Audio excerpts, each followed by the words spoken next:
There are 4 great sayings that explain the truth of our existence and one of the greatest spiritual stories in the world. Today, we will explore the 3rd great saying.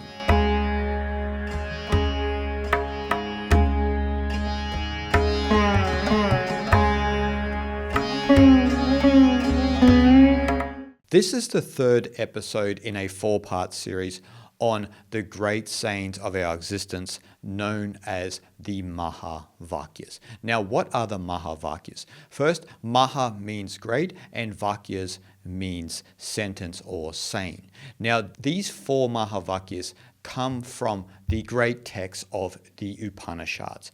Now, this is a 4-part series from Swami Nikhilananda. Now, I highly recommend Swami Nikhilananda's translation because obviously he goes deep into it. You can get a smaller version of these, the Principal Upanishads by Swami Nikhilananda.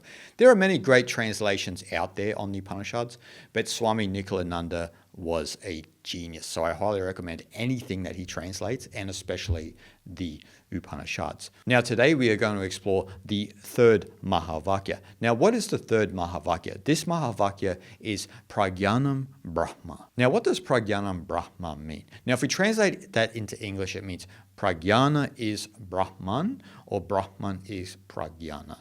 Now, first of all, Brahman means the ultimate reality of existence. Now, that is identical with Atman, the undifferentiated consciousness within you. You are that, as I've explained time and time again, and also in the first 2 Mahavakyas. Now, you're probably asking, what is Prajnana or Prajnanam? Now, Prajnanam means consciousness, wisdom, intelligence, or a mix of all 3. It means the wisdom, intelligence, or consciousness itself. So what it's saying in this Mahavakya is that Brahman is consciousness, or consciousness is Brahman. Now, what we're saying here is consciousness alone exists.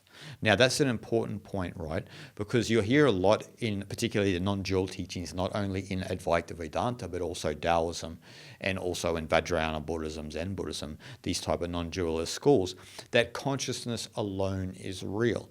Now, that's what it's saying in Prajnanam Brahma. They're saying that consciousness alone is real, or there is only Brahman. That's all that exists, is this non-dual pure consciousness.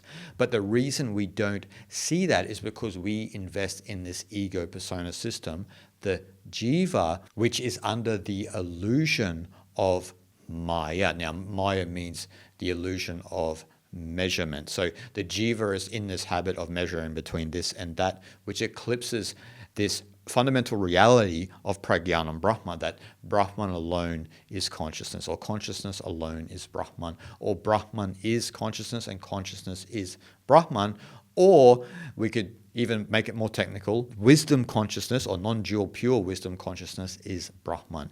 It is itself Brahman. Now, you probably know the word prajna. Prajna means wisdom, or this intuitive wisdom. I mean, prajna has a few different ways of being explained, but it often is explained like this type of intuitive wisdom that we all naturally have that is eclipsed. So prajnanam is that wisdom of the ultimate consciousness. So the wisdom consciousness, you could say. And so jnana also in Sanskrit means kind of knowledge or wisdom. And jnana yoga is the essence of Advaita Vedanta. So we have Prajnanam Brahma, which comes from the Aitareya Upanishad. Now, this Mahavakya was a realization of the original rishis, who were the ones who delivered the Vedas to us, which became the philosophical texts of the Upanishads. And so this Mahavakya naturally arose within the rishis, this realization that consciousness alone exists. Brahman alone is consciousness, and all that exists is consciousness. Now, you'll see a lot of new sciences that talk about all that exists as consciousness and this and that. But then you can say to them, well, thousands and thousands of years ago, the rishis already knew that through Prajnanam Brahma. Now, the question is, how did they know that? Well, they were so dedicated to the path, and also the Nididhyasana, the non-dual meditation on the nature of Brahman, which actually became a group of texts which we call the Nididhyasana texts, which I speak about on the channel a lot. So you have like the Ashtavakra Gita, the Avadhuta Gita, the Mandukya Upanishad Kataka, and all of these type of texts which are classified as Nididhyasana texts. And so the rishis were absorbed in Nididhyasana. They were absorbed in the non-dual meditation on Brahman. So naturally to them, the realization that Prajnanam Brahma came, that consciousness is Brahman. So Prajnanam is actually this intuitive truth. As I said, it came through the rishis, it came to the rishis, but it can also come to us once we downregulate the sense of ego, that jiva within us, and realize that we are the undifferentiated consciousness of Atman, which is identical with the ultimate reality of Brahman.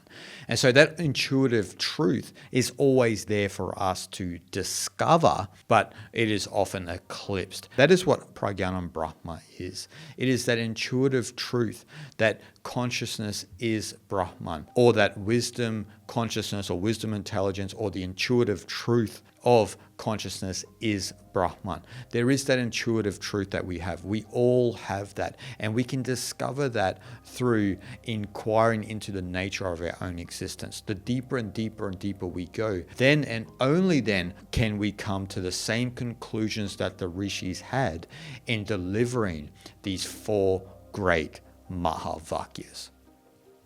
Shanti, Shanti, Shanti.